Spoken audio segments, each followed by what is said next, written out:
All right, gentlemen, it is another beautiful day in the world of tone, and we're getting ourselves and our listeners just a little bit closer to Tone Town, hopefully by way of some of the recommendations that they might hear here on the podcast, in addition to their own explorations as voyagers in the world of tone. I have an interesting article that we've touched on briefly in the past, something of this nature, but there's been an update, and one listener, and I don't remember their name, but I want to appreciate them, where they had said to me that they like our kind of roundups of these sort of article analysis of these kind of best of articles that exist on multiple different magazine platforms. But what they would appreciate, in addition to the analysis, is hearing from us what our actual recommendations are. Now, I know that we normally do that, but I don't know that it's as deliberate of a space in the analysis where we're like, okay, here are their five, but here are our five. And I think that we do that, but maybe again, not really stamping that that's what it is that we're doing. And so it could come off as just being a rant on articles. So we'll make sure to bookend any analysis with our recommendations of the cables. I also want to remind people before we get into this article that is about the best patch cables of 2024, is that we remind you to write a review on iTunes. And we only ask for an honest review. That doesn't mean it has to be a 5-star review. If it is 5 stars for you, great. If it's 4 stars for you, great. If it's 3 or lower, great. We just want to hear from you. This is what helps us sort of calibrate the direction that we're going. And it also recommends this podcast to other people that might be interested in it based on the reviews. We recommend you do it in iTunes if it's possible, but other platforms also offer this. So with that said, let's get into this article. So you'll see us on the screen. You'll see the article on one side of us here. I'm not exactly sure how we're going to have it oriented for this. So you'll get to see exactly what we're seeing. So this is an article that was written in the last month or so, and it's going through patch cables. But I just want to, before we go through the article and its picks, I think there's a few things that we should talk about regarding patch cables that maybe gives the listener an idea of where we're each coming from when it comes to patch cables.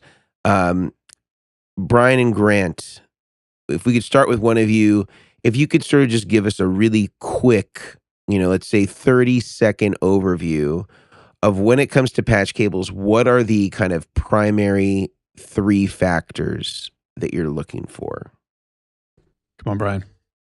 Yeah. So the factor is going to be the quality of the build. That's going to be like just the overall quality of the cable, of the connectors, just because so much stuff out there can fall apart or screws can wiggle out. So making sure that they're not super short screws, but they're easy to get to too. So like I've had patch cables that had like hex bits on it, and it is a pain to have that little tool.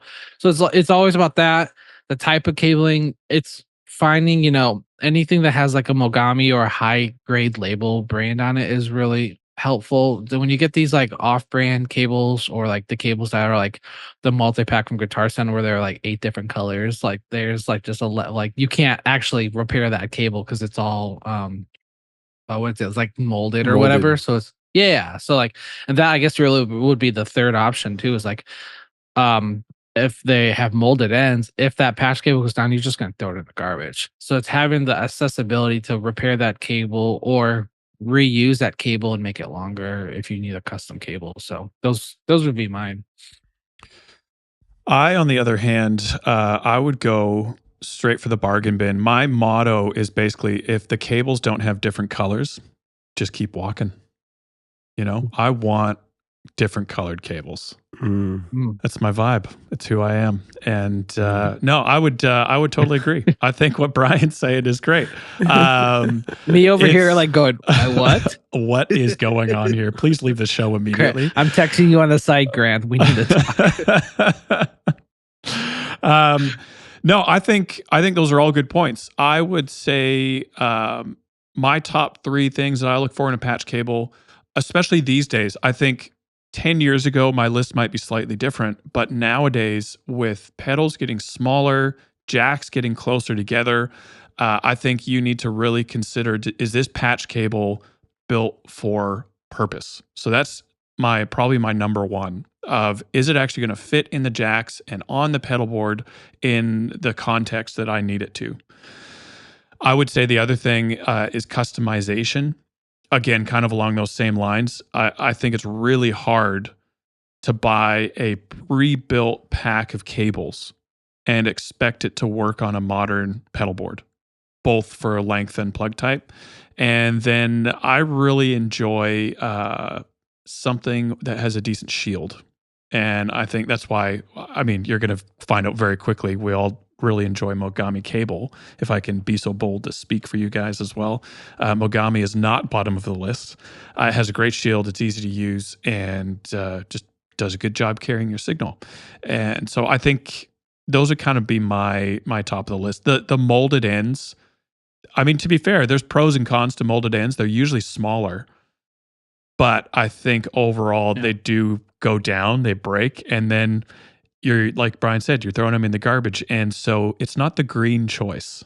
I think that's a good 2024 thing to say. You know, if we're trying to save the planet one patch cable at a time, don't go molded. And yeah, so that would be me, Mason. What about you? I look for the quality of the connection, I think, is primary. So this would exclude solderless from that list, as far as if you want to stack the deck in your favor, having a soldered connection is critical. I think second is not necessarily like the capacitance spec on a patch cable, but its flexibility and sort of its ease to be maneuvered on the pedal board, I think, is an important thing, especially now that real estate on a pedal board is at a premium, and the brake angles and how you're actually physically putting the cable on the pedal board and how close it might be to other things, or how you may need to loop it around jacks and other pedals. Having something that's really pliable is great. And I think lastly, as you both mentioned, the quality of the physical cable, like build, like how much shielding is there. I typically prefer, for a pedal board based patch cable, spiral shielding as opposed to a braid, and that has to do with more with the pliability. The quality of the copper, the thickness of the insulator within reason. Obviously, you don't want a huge one, because, or the center conductor, the insulator around that, if it's too thick, it can also affect the pliability of the cable. You'll see as we continue, again, most of us are Mogami evangelists for this reason, because they kind of check all those boxes. Obviously, we still have to choose a connector for it, but there are pre-made versions, as you'll hear throughout this list. As we get into the list, and I want to abbreviate maybe some of the talking points that they provide and maybe just skip right to their choices. I think, firstly, the first pick that they have is the MXR, and then it's got these letters 3PDCP06 patch cables 3-pack. I think that's some designator about, I don't know, I guess they're 6 inches long or something like that, and they come in a pack of 3. These look kind of like the thickness of a Mogami 2524, which is like a full-size instrument cable size. Yeah. It's got kind of a generic version of a Switchcraft 228, which is the pancake style connector that Switchcraft kind of pioneered, that have been sort of evolved to what we see now from a lot of different brands. And then, I think certainly birthed what most of us use, which is the square plug, or the Creation audio mini cakes, or the Creation, was it Creation pedal boards? Yeah. Creation Music Company. So they're kind of in that, pancake style. But again, I think that the reason that they may be choosing these certainly look very familiar, from a traditional pedal board standpoint. I think the challenge that I immediately see, and I'm curious about what you all think. It does check the box of it being soldered. I'm sure the cable is probably just fine, but it's really, really too robust, in my opinion, of a cable for the purposes of a pedal board. And some people may be saying in their heads right now, well, can it ever be too robust? Don't we want the maximum, quality and size cable to be on the pedal board? Isn't that just delivering better tone? And I think the answer in the context of the pedal board is no. I can elaborate more on as to why that is. But I think moreover, when you have cable that is too thick and is bent in such a way where presumably you'd be looping these to pedals that are side by side, let's say with side jacks as the most common format that you might see, this can actually put a lot of stress on the jacks because the cable is not quite as pliable. We're scrunching it into the smallest area possible. And with a really thick cable, it can sometimes also put stress on the jacks and ultimately lead to some damage there. Now, that's not a super common thing, but I would just say like these seem for a pedal board build, not that there's anything wrong with the quality of them, but not a great fit for something that would be a typical pedal board that we would see in 2024. What do you all think about the MXR Patch Cable 3-pack? My biggest issue is I would echo everything you're saying. I think I would also add that the thicker the cable is, the less you said, the less it can corner, which I agree with. But the thicker the cable it is, the more strain when you do corner, it's going to put on the internal components of the cable, and so everything is getting more strain. And we're probably some listeners going to be listening and like, you guys are getting a bit nitpicky, and I won't disagree with that. We're getting pretty nitpicky on that point. A lot of guys are going to plug the cable in once and forget about it, and that's where the majority of people are going to sit. So let's put that point aside for a second. I think my biggest issue with this is on a bigger picture approach of if you are setting up your pedal board, you got some patch cables, you just got them in from Amazon, you clicked the link in this article, they arrive, and you're going to start building your board with these MXR patch cables. You, by way of buying these cables, you have now unconsciously, most likely, prioritized the signal chain of your pedals over the usability of your layout. And what I mean by that is you have these short 6-inch patch cables, and let's say that's all you have for your board. You now have to, because the cables are so short, you now have to run your pedals in the order that they appear in your signal chain. So from tuner to overdrive 1 to overdrive 2, and then over to your delay and reverb and out to your amp. You have to run them in that order. Whereas one of the biggest things I try and encourage, is a better word, customers to do, is to put the pedals down first in the order that is going to be the easiest to use while you're in studio or while you're gigging, and then patch them up.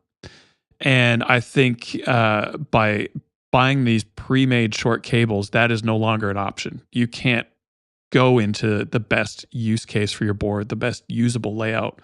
You have to go in the order that the cables now have dictated you run your board. And so I think that is my biggest issue with pre-packs and short cables like this, is you just don't have that flexibility anymore. I don't know if you would, Brian. I'm happy for you to verbally slap me in the face and disagree, but I'm gonna see what you think here. No, I agree. So at the guitar shop, that's what they sold as like one of the go-to things. And I understand the point of view, point of view of like, if you need, some simple patch cables and you're only doing a couple pedals, like say you're doing like a little pedal train nano or something, like these can work. They can do the job. And that's what people are like, oh, I just need a robust cable. I've seen plenty of people that are like, yeah, these work just fine. Okay, they work just fine. But like, if you need anything like Grant is saying above, 6 inches to go from, say, a big sky to a timeline, but the timeline is stacked, behind the big sky, or the big sky is stacked behind the timeline, these cables aren't going to work. Just like as you're saying, so like you're taking these cables that you're pretty much having to buy these cables for short pedals and then buy different cables just to have longer lengths. And another thing, in looking at the photo, it's really hard to tell But yes, the plugs are very much the same as those Switchcraft. Those are very well known Switchcraft plugs that Mason mentioned, and the cable is very thick. It's very much a thick instrument, It's like a 7 like millimeter. style. Yeah, it's Yep. very thick, not as flexible. It hasn't done its yoga or anything, but it's the thing about this is one thing. I think it's my pet peeve. Maybe it's your guys's. Is the heat shrink at the connector is way too long. And the reason for I say it's way too long is when you look at it, and on instrument cables, it's fine. That kind of length is fine. But when you have to, as you said, like I have like a demo connector, and this is actually one of those Switchcraft No, the plugs. It's hard to 228s. tell. Yeah, I can Yeah. see it. So I have a demo cable that I use that for testing stuff. The heat shrink that they do goes to like here. So when you plug Roughly in an the cable, inch away from the back of the plug. yeah. Well, Sorry, yes. but So think if of you're all the listening- missed branding opportunity that you're missing there, Brian, by not No. having your heat shrink extend an extra inch. Print it on the cable. Put it in the middle of the cable. Put it somewhere. Like I've printed heat shrink because I have a heat shrink printer, and I put it in the middle sometimes if I need to, or have. I mean, it's MXR. I'm sure they could have printed cable. But why I say about the heat shrink thing is that if you're trying to get it between two pedals and you're trying to bend it and stuff, like your cable ends up sticking out so much further, and it doesn't allow for a lot smoother. There's like you guys said, nitpicky. It's such a nitpicky thing. Yeah. But I saw people squeeze two of those MXR, the mini pedals next to each other. And the cable, it was just so tough. And they were like, how do I hide this? So I showed them a few things, but it definitely put enough stress on it that the pedals were actually like not bending out. They were using hook and loop. So they were just kind of pushing up and whatnot. And it's just one of those things. But yeah, it's a very thick cable. I mean, I've seen people use them and not need anything else. But yeah, if you have a switching system, if you have Forget about boss pedals, any of that kind of stuff, yeah, forget about it. It's not even gonna fit. So Yeah, it's interesting that you point out the heat shrink thing, because this is just an aside for anybody that's kind of wondering about the purposes of the heat shrink, especially in a connector like this, a pancake connector. This is really just to eliminate lateral movement, inside of the connector between where the outer diameter of the physical cable sits relative to any of the strain relief that is a part of the actual mechanical aspects of the plug itself. And on those pancake plugs, it doesn't have a clamp or something that you can crimp to the cable like it would on a typical right angle connector or straight connector. Like an adjustable. Where usually you would apply pressure with your needle nose plier or any sort of tool to crimp down the cable to prevent there from being additional lateral movement, or at least a pull. It would protect from that. The pancakes don't have that. They're kind of relying on some of these kind of teeth that are kind of built into the molding of the physical connector to kind of clamp the cable. And adding, I mean, I would say for that size cable, you probably don't even need heat shrink, because the teeth of the housing is actually like pretty well already grabbing the outer diameter of a cable. But if you had a thinner diameter, like a 2319 or a 2314 Mogami, let's say, you may need to build those up a little bit in order to be able to have a good grab on those, so that you're eliminating any extraneous movement in the housing. exactly. This is simply branding. This is not a functional heat shrink. Yeah, on this. yeah, exactly. That's why I said the length of it. I have a controversial. I knew this was going to come up, and I expect you guys to disagree with me on this. I have a controversial opinion on heat shrink on permanent install cables, which would be a patch cable. Okay. And that is that it's overrated. I agree. And the reason I say that is you go back again to Switchcraft, the 236, their short body straight. That didn't even have any strain relief on it. It was literally 2 solder tabs with zero strain relief. This guy? This Yeah, guy? that one, yeah. So Brian's showing it's just from the outside it looks like a standard silver or nickel short body straight plug, but people get very worked up about strain relief and where's the strain relief on this, and it's going to break if you don't have strain relief. And I have made thousands and thousands of 236 cables, installed them on a pedal board, which is permanent install. So once you put them in, they don't move. It's not an instrument lead where you plug and unplug every single time, and never had a failure due to lack of strain relief. And so even then, I mean, I agree. I was trying to think of metaphors for this. Like it's if it's there, use it. Absolutely. Why wouldn't you? There's no downside to using strain relief. But if it's not there, it's not even something I'm going to give a second thought to on a permanent install cable. And the only metaphor I could come up with in 30 seconds before the show, you guys will come up with better ones, I'm sure. Like if I had the option of driving around in a bulletproof car, am I going to be more safe? Probably. Am I ever going to need the bulletproof? Keep in mind, I live in Canada. Am I ever going to need the bulletproof kind of, protection that the car provides? The chances are so slim that it's not even worth considering.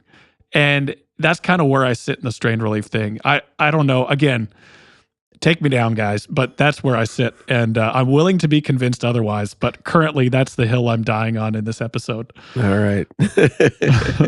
Well, with that said, let's move on to their pick number 2, which is a Roland Gold Series RIC G3 AA cable. This looks similar to a Switchcraft style right angle. I forget what is it Switchcraft? Is it 226 is the designator for right angle? Sounds familiar. I don't know. It looks similar, except it has a plastic housing on the side where it's threaded. Like the kind of the boot shell of the housing, the shell as Grant calls it, north of the border. And then it's got sort of a gold plated tip. And then it's woven, and then talk about extreme heat shrink. It's got quite a bit of extreme heat shrink if the weave wasn't enough to add some extra rigidity. Now on these, again, I'm sure it's soldered. It would have to be, given this, and it should be said, if we didn't remark, the MXR was most certainly soldered. But again, in terms of pliability, any time that you add a braided or any sort of fabric weave over the cable, it's just adding additional rigidity to it where it is unnecessary. This is the situation, as Grant said.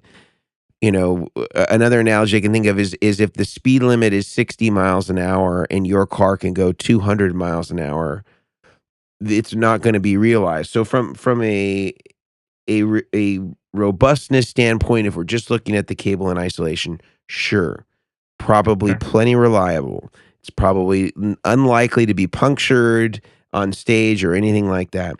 But the environment of the pedal board is somewhat protected. There's not a lot of opportunities for cables to really get damaged. Yeah. Again, the main thing you're focusing on is the basic quality of the cable good? Is the assembly, is it soldered properly? Is it built the way that it should be? And is it minimizing strain on the cables, on the plugs, on the jacks and connectors? This just seems impractical to be using on a pedal board. Now, if you're just like, hey, I just want patch cables because I'm plugging in things loose on the ground based on whatever it is that I need for this particular session or this particular tour or whatever it is, and you're just setting it up on the day, I think there's anything objectionable about this. But using this in a pedal board, I think all the same factors that we talked about, it seems very impractical to me. What do you guys think about the Roland cable here?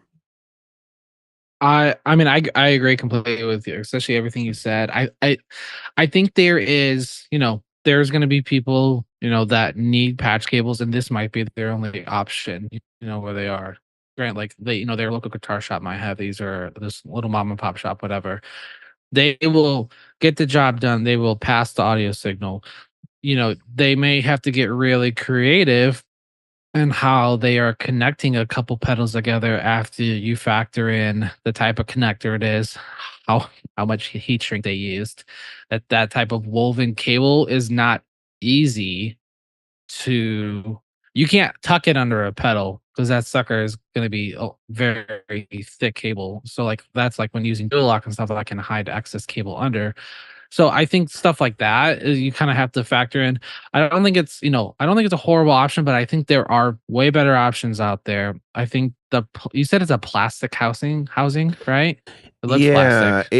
it appears to be the housing, like it has like the threads is Yeah, plastic. And I don't know if that was easier branding opportunity than using the the metal. Yeah, metal part that you would ordinarily see on, let's say, a Switchcraft. yeah, And this is not unheard of. Vovox, yeah, for example, which is a very premium brand, does this. I think to its peril. I don't know why they do that. It's already a very fragile cable, even though they sound good, unquestionably, but it just it just makes it that much more fragile. Um, yeah. but maybe they don't have. I think in the case of Vovox, it could be because they don't have a lot of space for that little insulator that goes around once they put heat shrink on it.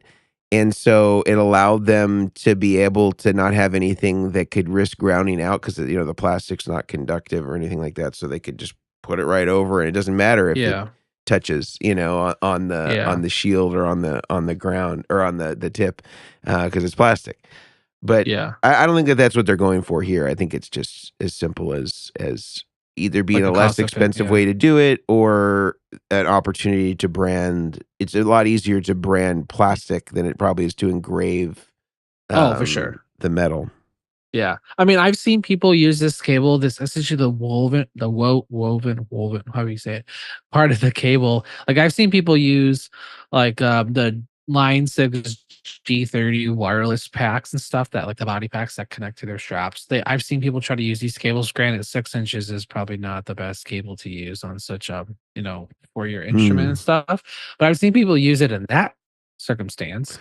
But yeah, on a pedal board, I don't think I've ever come across it. I hope they're not using strats, though. In my opinion, it's illegal to use a right angle on a strat jack. I posted Um, about that a while back. I yeah, if just you if posted a you right angle in a strat. Like, how do you feel about this? And the if you do comments it, lit up. you are dead to me. Listen. I'm about to make. I'm just for this reason. Do you ever see those videos where those people are like, "Hey, how's your day going?" And they like take the bite of the burrito from like the side. That needs to be like, "Hey, how's your day going?" And plug a right angle into a strat, and just like that's it. Like that's That's all perfect. you do. That's perfect. I have the G50 wireless line 6, but I have two different cables. I have a straight to the multi-pin connector, and then I have a right to the multi-pin connector because I'm not an animal. Like I'm not gonna go. I'm gonna use a Not an strat. animal. Like I'm not that savage. If I do, I feel like pissing people off that day. Sure, I'll use the right angle. But So you're yeah, saying no. that the right angle strap people are like people that eat the burrito Yeah, horizontally, the yeah, they're the horizontal Justin burrito Bieber that eaters. sits in the public park and eats a burrito from the side, or takes the bite of the banana from the center, or something stupid I like just wonder that. though, like, how does that work? Because after you split, after you come through the side, then you're just left with like two halves of a burrito that you have to eat normally. Two burritos. Yeah, Well, I don't know. Is that the way? Is it just like creating like it's like, wow, I eat the center and then there's two more burritos left. I guess Um, so. Depends on how all you look right, at it. all right. Well, I would Anyway, what say about you? with What about you? this cable, if I was to see this cable without length, as in I just saw kind of a picture of one end, picture of the other end, like it's an instrument lead. This is a short instrument lead. yeah. And that's kind of my issue. It also, Mason, you have your holy trinity of tone. This is my holy trinity of patch cable frustrations right here. Yeah. Gold plated plug drives me crazy. I'll tell you why in a second. Thick cable and tech flex. On a patch cable, those are I three think this things is that. beyond tech flex. I think this is like a full Well, blown. it's a weave, yeah, but it's that kind of idea, like a coating on the outside or a weave on the outside. And the gold plated thing, the reason why that drives me crazy is again, it is pure marketing. The gold coating, yes, it's a better conductor, but as soon as you plug it in, gold being as soft as it is and as thin as that layer is, and I've talked to plug manufacturers about this, like what's the deal? And it's just a marketing ploy of you wear through that gold layer right away. It's gone. And so you aren't even using it anymore as far as conductivity goes. And so it's just one of those things where I see it and I just think it's another useless kind of point of a cable. And so again, it won't hurt you to have gold plated, but don't buy it because you think you're doing your tone any favors. Well, and also as soon as you get in the pedal, I can guarantee you nobody's using gold Neutrik or Switchcraft. Yeah. You know, like you're very quickly running into a dissimilar metal type. Let's move on to the next one here. Yeah. This is actually looks kind of closest to what we would ordinarily see. This is a custom Lynx Rean Neutrik pedal patch cable. Now I can't exactly tell custom Lynx. I've never heard of this cable brand. But and this the kind link in the article doesn't work either. It goes to a different patch cable. So the yeah, link isn't but useless. presumably this looks like it's a little bit more pedalboard friendly. Kind of looks roughly the size of a 2319. It's got, you know, a Neutrik's version of a pancake plug. Rean is sort of the less expensive kind of budget brand Neutrik. I believe Rean is all Chinese made, whereas Neutrik is a Liechtenstein. It's also very much square plug. Like it looks like a square Yeah, plug. it kind of has a square bit plug. bigger. I've actually used I've seen these before. They're quite a bit deeper and wider than a square plug. Really? Wow. But I think in terms of like so far what we've seen, that would most resemble like something that any of us might build, this is probably the closest. I'm not sure because they don't publish prices on here. They force you to go to the links to figure that out. And as we've heard, the link doesn't work on this one. This looks the closest to what we might recommend. Based in the UK, though, I did look up the company, and at least I shouldn't say that so confidently. I was directed to pay in pounds, so I'm going to assume. But you could on their website customize lengths, and so you could. It is a bit more pedalboard friendly in that kind of way, where you can say, you know, build it for me at half a meter, whatever it is.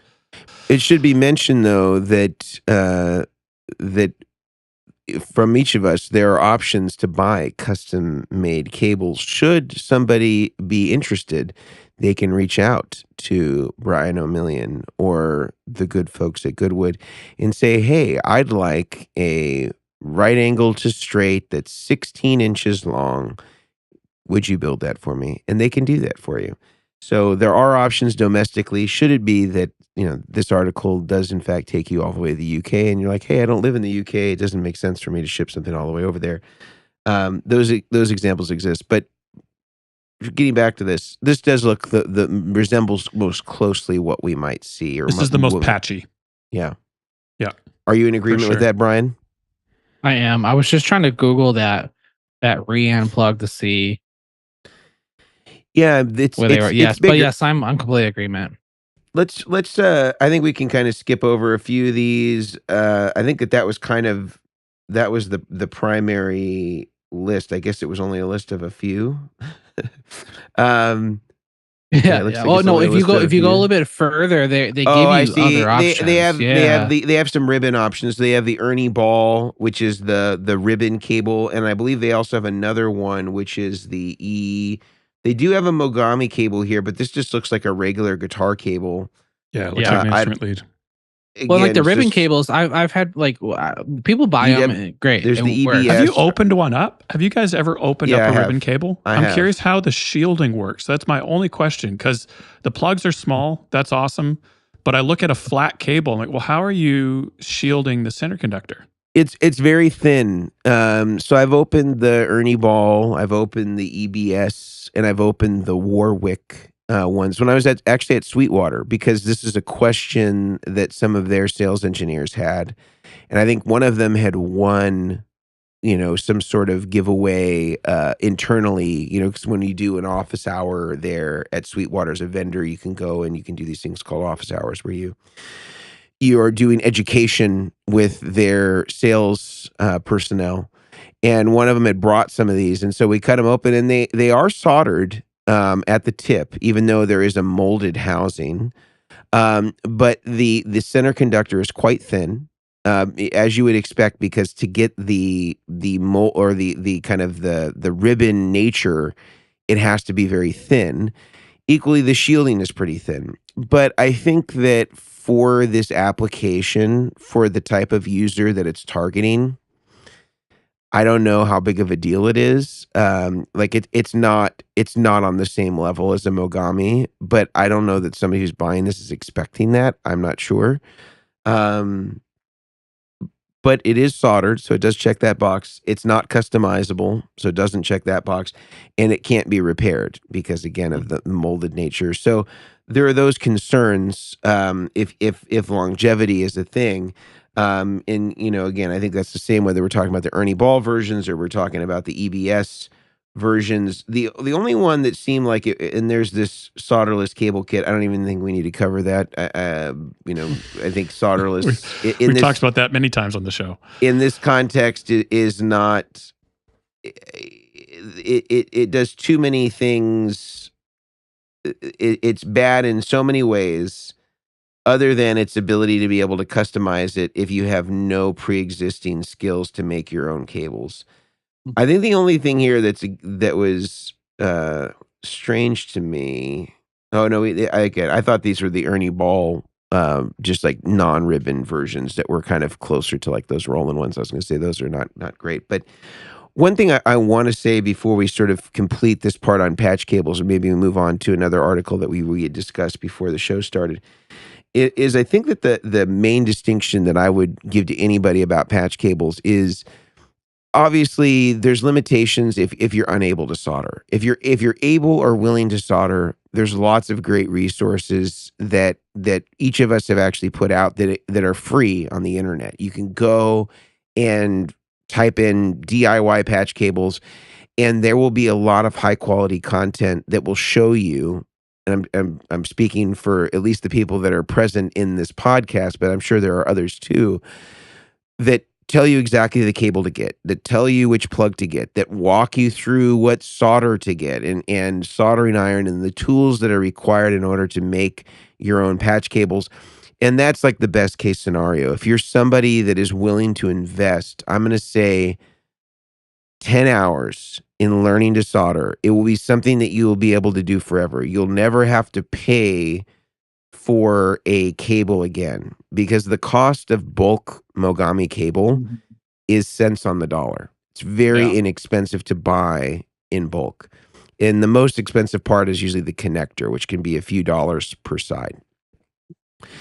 But once you do that, it's a very simple process to be able to customize your own lengths, and it's fairly easy. It's not as easy as solderless, but it's way more reliable. The connection is much better, and you're able to use whatever cable you want. When you use solderless, you're locked into what they have and their connection types. And I don't have any objections to the cable that solderless companies use. It's the connection that's the problem. So if you have a solderless cable that you love George L's, let's say, you can solder it. It's a real pain in the butt, but you can, and it'll be way more reliable than it would be if you're using the provided George L plugs. But getting back to the distinctions of the patch cable, once it's on the pedal board, the cable type sort of is not that important, especially when you have a quality buffer. If you're using a Goodwood buffer, if you're using a Vertex buffer, I would even venture to say, even if you're using Boss buffers, it's something that I wouldn't recommend to people, but is very common. Once it's converted to low impedance, the difference between brand 1 and brand 2 patch cables are sort of eliminated in that low impedance environment. And so brand is not so critical. I think, again, the thing that you really need to be concerned about are what's the quality of the plug? Is it soldered? And is it easy to maneuver in the space that I have available on the pedal board? And typically, I think Mogami is the best bang for the buck, especially in the DIY world. There may be others on this list that might work for you. I think, again, where everybody runs into problems is when they're trying to get from that first row of pedal to a second row of pedals, it can sometimes be difficult to negotiate that length. Like those little patch cables are easy if everything's in line and next to each other, in sequence. But as soon as you start going from a first row to a second row or a bottom tier to a top tier, those transitional cables are always hard to figure out, and you end up sacrificing spacing to accommodate the cable, which is always a frustrating thing as a DIYer in the pedalboard world. Now, some of us have made it work, and I'm sure that there are those of you right now that are screaming at your computers or your phones or wherever it is that you're listening to this and saying, well, I've made it work with brand X or whatever. That's great. I'm glad that you've done that. Yeah.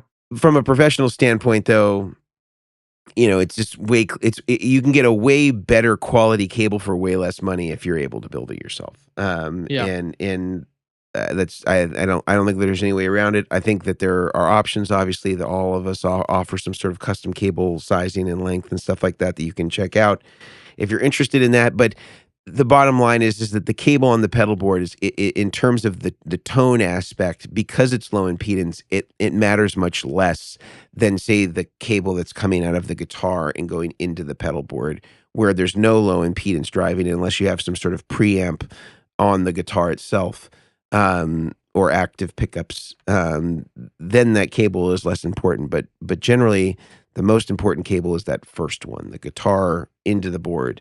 That's the one where tone-wise it's going to have the most influence. Once it's on the board, the cable itself is not going to have as much variability in terms of the sound. Yeah. Absolutely. I agree. Absolutely. Should we bookend that and maybe just really quickly stamp what our picks are, if it's not already obvious? My choice is Mogami 2314 or 2319. I typically go 2314 just because I think it's easier. It's in essence the same cable, maybe slightly thinner. It doesn't have the thermal conductive plastic around the center conductor, so it makes the cable assembly slightly easier. I use square plugs, SP, was it 400s? And SPS 4s for all of the stuff that I do for myself. Grant, what's your preferred cable and plug type? I would say if I had to pick one cable for any future board build, it would be Mogami 2314. Currently on the site, we kind of have 2314 and 2319, the 5 mil, the slightly thicker option available. But if I had to pick one, it would just be the 2314. And then plugs wise, square plugs are great. Evidence Audio just came out with a square plug competitor, which looks pretty good. We do our own line of plugs, which I enjoy. Easy to work with type stuff. I probably, so long as the plug construction is pretty decent, I probably care less about the plug in a low impedance environment again. Than anything else. Again, from my perspective, which is hard to look outside of, I would say I look at as well how straightforward is it to construct the cable to make it over and over and over again. And again, that's where Mogami kind of shines, and I really enjoy it. So 2314 for me would be the go-to. And Brian? It's funny, my go-to is actually the 2528 cable. So it's basically 2314, which is dual amount of cable. It has a white line on one side. Yeah, so I'll use that. Like if I need to splice and use them separately, that's fine. But I'll do that because the white line comes in handy when you're doing a lot of the TRS, the dual mono cables, like the RJM stuff, or any of the split loop kind of stuff. That just helps, so I know which one is the tip. Typically, I always do is the white line, and then the black is the ring side. That's my main cable. If I'm doing like point to point, like a little like pedal train nano boards, I'll use 2319. Really, do I ever use the 2314? I don't think I've ever stocked it. It's just because the 2528 I get in such a large roll, and it's double the amount. It's literally the exact same thing. For those listening, it is 2314 in a dual package. Dual. That's all. Yeah. There's basically like a seam in the middle, and you can kind of pull it apart. And there's even been times where, like, if 2314 is out, I'll just buy that and use it. because it's the same thing. And if you are making, again, split loop cables like Brian is doing regularly, I could see where it would be advantageous for you to just do that. And you can repurpose any of the extra cable as just any ordinary cable. I've never priced it out. I don't know if it's actually cheaper to use that, Exact Brian. same price. I've looked it up. Yeah. Okay. Yeah. You don't even So you're save a penny.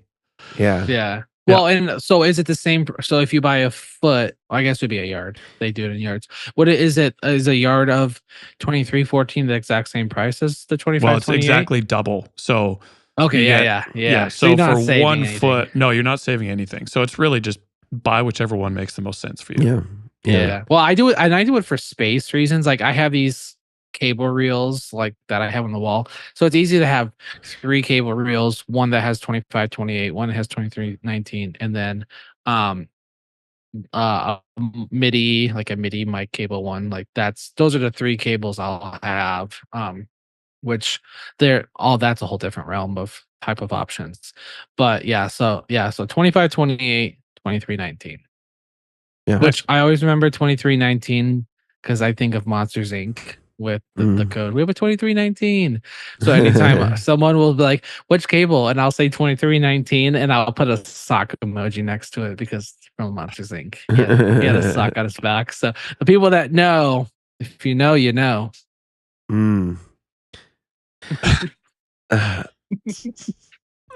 Love it. All right. So I'm gonna move over to this other article that we were also looking at, which was about overdrives, best overdrives of the year. And I know we're coming up on the hour mark, so maybe I'll go through these quickly, and we can do sort of a around the horn analysis, and then maybe come up with some of our recommendations as to what we like. Let's see. You want to break for an ad real quick? Oh, yeah. We should break for an ad because we've been going. So why don't we start with one of the sponsors that Once make you get us this talking about podcast patch cables, man. Oh boy. Well, speaking of sponsors and cables, the guys over at the Guitar Sanctuary do carry a lot of these cables that were in the article, especially the first one and the third one, as well as some of the other ones. They have all sorts of guitars, acoustics, basses. I think they even have mandolins. I'm pretty sure they have all that kind of stuff, slide rig stuff, all that kind of stuff, guitar amps, everything. So go check them out at guitarsanctuary.com in McKinney, Texas. They can help you out, get you what you need. You can even shoot them a text message and they will respond to you, or give them a call, or shoot them an email. Just don't fax them. So go check them out. You won't be disappointed. Love the guys to death over there. So you won't be disappointed. So check them out. Now they're going to be our friends over at Neural DSP. Big fan. I think we all could say we're pretty big fans of Neural, and just the stuff that they've released, will be releasing. It's really cool to see the type of technology that they have implemented into their quad cortex unit. I'm a bit obsessed right now with their plugins that they have on the computer, because it just makes life so much easier to do demos and to do testing or to record something, as I don't have to hook up all sorts of crazy stuff or whatever to do some really simple recording with their plugins. So they have a whole plethora of plugins online, and with the new Core OS Quad Cortex update, you can actually load 2 of their plugins, which is the Plini plugin, which is one of my favorites, and I'm personally using, and the Gojira plugin. So those are migrated over to the Quad Cortex.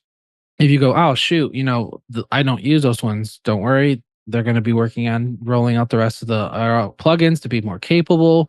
So you don't have to worry about it. If you've used our discount code Chairmen, CHAIRMEN, to get 30% off, you can use that coupon to buy more plugins, so that when it drops with the newest update and you can add more, you're already ready to go. If you try to use the code and it doesn't work on checkout, it's likely because that plugin is not past 90 days. So just wait the 90 days, buy something else. After 90 days, go buy the next one. So that's all for our 2 sponsors. I'll throw it back to you, Mason. And I'm wondering, Grant, if we should just throw to our last two sponsors here, and then we can finish out strong with the top overdrive pedals of the year, according to our friends at Guitar Player Magazine. I would say Let's that's do a it. great idea if people like saving money. And I'm going to tell you how to do that with mono creators. So we gush, we drool, sometimes even tears of joy when we talk about the soft bags that mono creates. And whether it's for a dual guitar or your acoustic, single bag for your electric, the soft bags for guitar gear that mono puts out, they are just in a league of their own. There are no competitors for these guys. The quality is unbelievable. The price is fair and they look good. So check out monocreators.com. They also have a huge line of pedalboard accessories, platforms, pedal boards, and of course, a low profile power supply that I'm really enjoying as well. A big space saver as far as the power supply realm goes. Monocreators.com. Use the code Chairmen, CHAIRMEN, for 10% off of your cart. I also want to tell you guys about our good friend Brad. Brad works and basically improves the music industry over at Besttronics, btpa.com. If you need anything pedalboard accessory wise, whether it's some of the raw cable that we're talking about, Mogami 2314, 2319, plugs. I know Mason loves square plugs as well. Anything you need to finish off your board for the DIYer, there is no better place to go than Besttronics. Ask for Brad, tell him the Chairman sent you, and just tell him what you need. I need this to finish off my board. Does this part exist to finish off my board? And he will get you that part number and help you out. Use the code DACHAIRS, DACHAIRS, for 10% off your order at btpa.com. All right. Well, let's have a look at some of these best overdrives here, and it should be on screen now. You should be able to see what we're seeing. So just a quick rundown. This is in sequential order of what they've ranked them at. They've had the Boss BD2W, the Blues Driver, Wazacraft version, Wampler Tumnus, MXR Duke of Tone, the Origin Effects Revival Drive, the Vemram Shanks ODS1, the JHS Morning Glory, the Ibanez Tube Screamer Mini, the Nobles ODR1BC, and the TC Electronic Mojo. So these are what they've considered the best overdrives. And I know on the screen it says the best deals on overdrive pedals, but I believe we'll just go to the title just so we can have it for everybody to make sure that they are in alignment with us. Let's just see. I'm Wanna make surprised sure you didn't see that- like a Yeah, Vemram best on overdrive there. pedals of 2024. Okay, best overdrive pedals of 2024. All right, so first up, Oh, Vem. Wazacraft BD2. I actually I'm not saying that I hate this list. I don't hate this list. But just sort of quick analysis reaction to kind of having all of the choices in front of you. Are you noticing any patterns? Are there any objections that you have here? Thoughts, feelings? Grant or Brian, who wants to go first? To be honest, I don't know what every single overdrive here is based on as far as what the original circuit is. As an example, I know the ODR1 is kind of a little bit of its own thing. Not any huge, scoops or humps as far as EQ. Tumnus being a clon. Duke of Tone, is that a blues breaker? Blues breaker, yep. Yeah. Morning Glory Blues Revival Breaker. Drive is kind of an amp in a box with a bunch Yeah, of selectable options. Yeah. ODS1, Vemram. That's also a Nobles. Okay, so there's a bit of overlap there. Morning Glory, that's a blues breaker That's a blues as well, breaker. isn't it? Yep. I mean, no list would be complete without a Tube Screamer. And then the Mojo, I have no idea what that is. I don't know what the Mojo is. See, that's why I was surprised that Mojo was on there and not like a J Rocket like pedal. Yeah. Yeah. Okay. I mean, can there's anybody main look up what the overdrives, Mojo is? Can somebody say like what is this? Or maybe TC has come up with their own thing. I don't know. Looking, trying to see what it says. It seems like that there is a lot of overlap in the blues breaker space in particular and the nobles space. But at the same time, I would say that those picks as of now are very popular. In fact, there's a lot of pedals that integrate those two circuits, right? Doesn't the Brown amplification one, isn't that half ODR one that's to his taste and half blues breaker to his taste sort of thing? Yeah, I think that that's this just seems to be emblematic of what we see out there in a lot of pedal boards. I'm glad that they did put the Boss BD2W on there because I feel like the Blues Driver, and I've said this before, is a very interesting overdrive circuit that's not really like anything else. It is, as I recall, a fully discrete design in terms of what it is that they've done, and you know, I think guys out there improved it, like Robert Keeley being one of them. And then I think that the BD2W is incorporating some of that Keeley Fat Mod in their selection switches to kind of get you that sort of boutique modified sound in a stock format. So I really like these, especially I'll tell you the secret for the BD2. And I think it's been realized by guys like John Mayer and stuff like that. But 2 and 4 position on a Strat with a blues driver is a very special tone. It's a great, it sort of accentuates the things that sometimes get lost in those 2 to 4 positions on a Strat, where you might lose a little output. But you get, you know, you still maintain sort of the quackiness and the out of phaseness of those positions and the noise canceling benefits of it. But especially if you have a reverse wound middle, but just gives so much, I don't know, like life to that overdriven sound. I really love it on those positions. I'm a big fan of this for those positions on a Strat.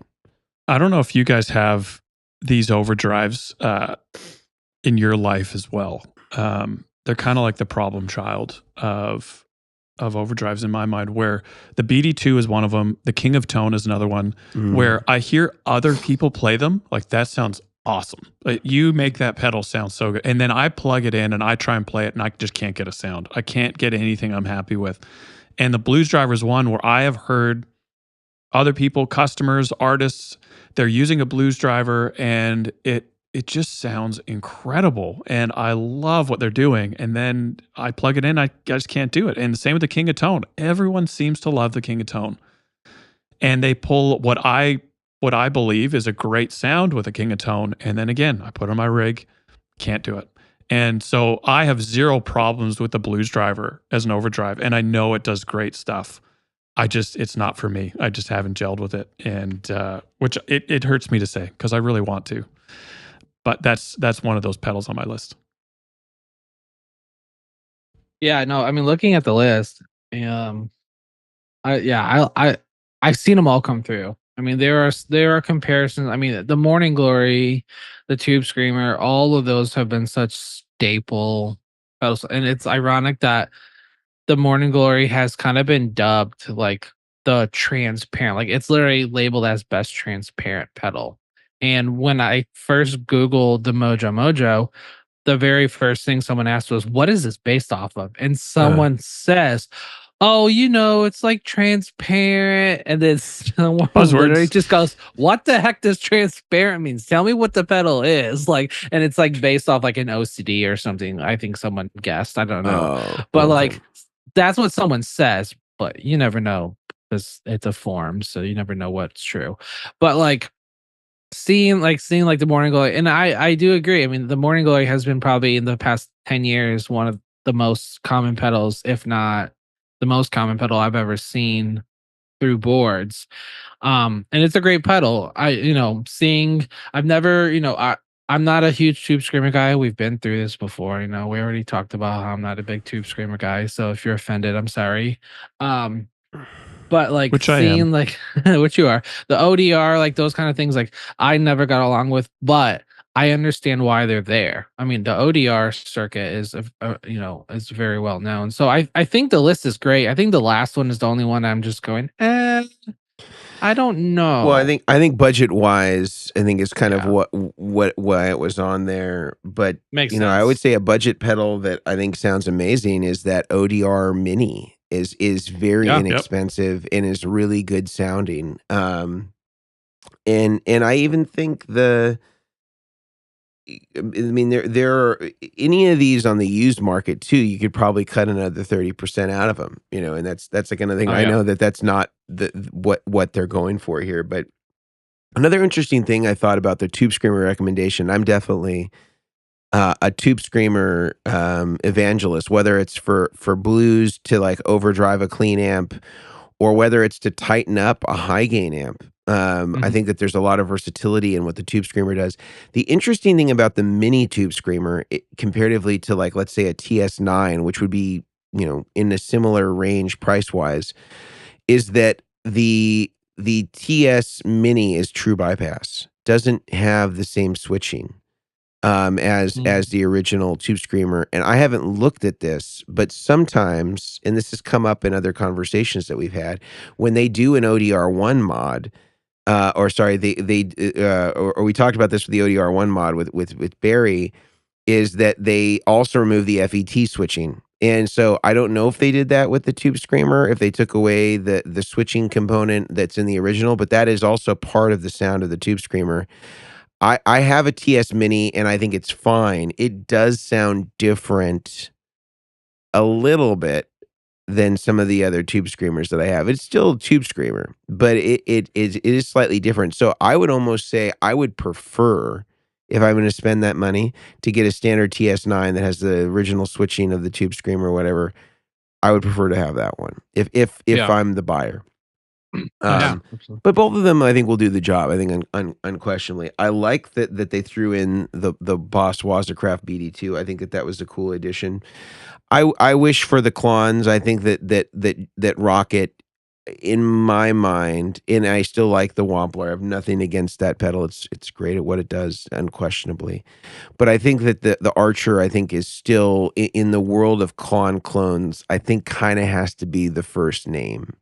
If we're talking about Yeah, the clones, Archer? pedalboard Yeah, friendly. absolutely. Yeah, I just think it's too ubiquitous.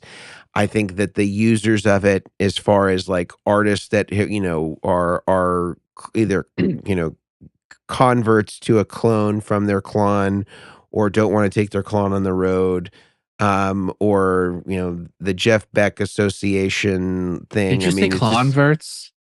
Converts. No, but that's great. That's That a is I thought you t-shirt very right said. there. good. I thought you said That's it a like t-shirt right perverts. there. I That's think why I was like, I think the Revival Drive is kind of an interesting choice. I don't know that this is based on anything or if it's just kind of their thing. Kind of knowing their pedigree in the Overdrive world, they've kind of branded the Halcyon thing as like their replicas of the Klons and the Tube Screamers and the Blues Breakers. I've always thought their pedals were really interesting, well built. I felt like they had a cool identity. In comparatively to a lot of the lists that we've seen from these sorts of magazines before, this seems like more of a risk comparatively to what we normally see. It is a higher budget item, but UK made. It seems to be an interesting overdrive. So I mean, I think that to me this is an interesting pick. I don't know that I haven't had a lot of experience with the pedal, so I can't evaluate it on the merits of how it sounds. But I've come across a lot of their different pedals, and I've always found them to be well built. I think the other interesting pick here is that Vemoram pedal. They're also Japanese made, very expensive. But in the ODR1, there's a lot of ODR1 in this, that we can see. And this is the John Shanks, the famous producer that produced the likes of people like Colby Calais and Michelle Branch, to name a few. nice. Big producer, especially, in the early 2000s. I think he also did Melissa Etheridge in the 90s that like come to my windows. Really good guitar player though. And now is in Bon Jovi. Oh, cool. with Phil X. And he's got a couple of MRM pedals that are out there. And yeah, I mean, I think that this is supposedly, sort of the way that he likes the sound of an ODR1. He's a big ODR1 guy and has been for a long time. And so he definitely knows what he's listening for as far as ODR1 pedals. I don't know that you need to spend 360 to get that sound. I mean, because that's kind of bordering on just going and getting an original ODR1. Because I think the 360 is like a discount maybe for Labor Day weekend sale that are kind of hanging over. Or maybe when this was written, that was kind of in mind because it's kind of right on the border of the Labor Day sale there. But for 385, you're getting pretty close. I think you can get an original ODR1 for around $400. So I don't know. I mean, I know that it'll be well built. I know it'll sound good. It's got the pedigree and ears behind it of John Shanks, who's unquestionably a great player that knows great tones. I would just think for that price point, you just be like, hey, I'll just get a regular original ODR1, and know that it's always going to be worth a lot of money. For sure. But they're kind of not that well built though. So maybe you're just like, hey, I'll get the original, or I'll get the Shanks one and it'll last longer. I don't know. But this is actually not a bad list to me. I mean, the pedals that I like, if I'm just talking about what I recommend, I have an ODR1, an original one on the board that I have here. I really like the Greer Lightspeed. I think for transparent overdrives, I think that's a really great pedal. I think also the Timmy could be another pedal that might exist on that list. That's a great sort of transparent overdrive. I'm just looking at my boards here to see if there's any other things that I really like and use a lot of. Yeah, Lightspeed's that's a great one. I think some sort of Zen Drive circuit could be an interesting one to have on there that's not on there. I mean, of course, in the Dumble terrain, I like our Ultraphonics a lot, but I think that, as far as like big overarching Dumble style circuits, I think that the Zen Drive is great. So that could be, the current version of Zen Drive, that could be a Warm Audio, it could be a number of different things. But I would have liked to have seen something like that on there. I think that's kind of a circuit archetype that I really like that I haven't mentioned. I'm just looking if there's anything else. RC Booster would be on my list. Do you find that to be an over? Do you treat that as an overdrive? In my mind, it's a gain pedal, so it lives in my dry section. So in that regard, yes. But when I use it, it's usually more tone shaping. Yeah. So I guess it depends how loose you want to be with the terminology. And I'm a pretty loose guy, so I'll say yes for right now. But I could see how you argue otherwise. Yeah. But that's a good one. I love my 808, a TS 808. Brown stuff, I think is great. Like the Protein comes in on a lot of boards. And as far as a dual overdrive goes, I'm a big fan of the Protein. And I'm gonna remember the other one that I can picture in my mind, but I can't think. Jesse Davies, Duelist. Oh, the Duelist. King Tone. Duelist is fun. Yeah. Yeah. I have a lot of the King. I know we did a King Tone episode. Not King Tone. Kingsley. Yes. Yeah. I referred a client to, was like, hey, you should really check out these Kingsley pedals. I think he went and bought like 9 different of their pedals because he just loved he got like the Page and he got a couple and then just started getting some other ones and he was just like, man, there's just something about it. We might have talked to the same customer. Yeah, and it was just like very familiar. He was very surprised. He actually ended up talking to the owner, and he had like a pedal that he really liked from a company. He's like, I really like this minus this feature, and he actually like custom made him this one circuit, which was really cool. So, but those have been on my list. I know they're a lot, they're probably pricier than what's on here. But man, the quality of some of those pedals have been really good. And they also have a pedal that they named after me, I saw, so that's kind of cool. And so that was on the board I did yesterday, which had the Constable, and he was using that as his preamp with a cab block. So, and it sounded, I was like, oh, okay, we'll see. And then I played, I was like, oh, wow, this sounds really good. And then like he had the Mason. He had the Mason on there, which was really cool. And I was like, there it is. Mason. Yeah. Well, in Brian, from you, I know we heard kind of from Grant about like kind of indispensable overdrives. If you could, what are sort of like the overdrives for you? Maybe we can end with this that you think are like kind of your primary staples that you're like, I need to have this on a board, or these are my picks of kind of your top three. My top three, I definitely think the Morning Glory is definitely one of them. I've had the Blues Driver in the past, and I think it's just because of the type of guitars I use. I couldn't get with it.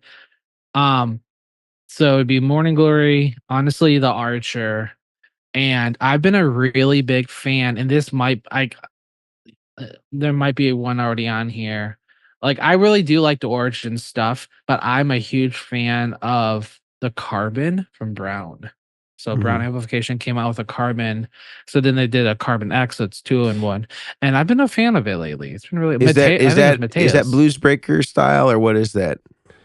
The Carbon X, because I know when we had Mateos on, he talked about it, how much he really liked it. And isn't that one side of isn't it one side of the protein, or is that something different? So they did their individual pedals as well, which are the protein broken up. Yeah, so it says I can't remember which one the Carbon was. I don't want to misspeak and lead somebody on the wrong path.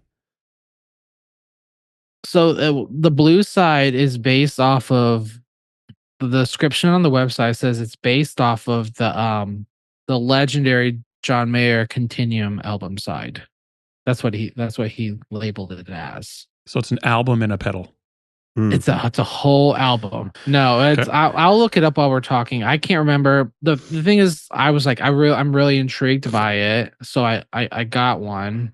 The Carbon, it says, man, gotta love this awkward silence. The result is that not only embraces the Blues Breaker spirit, but enhances it and gives you unparalleled control over your sound. Okay, so it's Blues Breaker. So you're a Blues Breaker guy, Brian. You got Morning Glory, you got Carbon. Yeah, I guess then you would love the King. Then you might love the King of Tone. I also, this is another one. I'll give it a fourth bonus one. I'm a huge fan of the Benson preamp pedal from Benson. They make, like, I know it can be used as a preamp, but I've used it as a drive. I've captured it as a drive as for my quad, and I'm a huge fan. I'm not like a King of Tone or like KTR or anyone like that. But you are. I like them. But you are. Guess so. I guess. I'll he's tell you not one Analog thing Man's take on the King of Tone. Okay. Or Blues Breaker. Analog Man he's too analog for Brian. He disables all of his kitchen timers and the digital clock in his car. 100%. The whole display. I do, yeah. Brought it down. All analog. Fully analog. I just have a wall clock over my dashboard. Well, it's one last thing I'll say, Grant, is I'm with you as far as the King. I have a King of Tone on this Nashville rig and done like a whole video about it. And in the room, I don't really like it, but I have to say, recorded, it records very well. Like okay. I hear it in the room, and I'm like, yeah, like it sounded a little honky, and I don't know, like I couldn't dial it out what I didn't like about it. And then I listened to the recording, and I was like, man, but this sounds really good, and it was sort of this deception that is rare. Usually I feel like I can pretty well attune what I'm hearing out of the amp and know that it's going to translate a certain way recorded. Yeah. And I feel pretty confident in that. And it was like a reverse catfishing with the King of Tone where I thought I was like, this really doesn't sound right. And then I listened to it and I was like, man, but in this track, it's really good. And so I don't know, like I have to sort of like not trust, like I can't trust my ears hearing it in the room, and I kind of have to like reference the recording as the go-to. So I don't know. This is where I am with the King of Tone. I'll have to give another shot. Yeah, I don't know. It's where I am at this moment. The other stuff feels more predictable to me. This is sort of unpredictable. Very nice. But with that said, we thank you for being here today.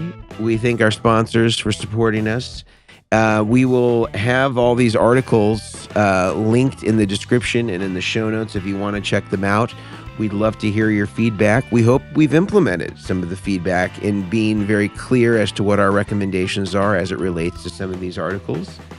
And again, if you feel so compelled, we'd love to have you write a review of the podcast, an honest review at whatever stars you think we've deserved.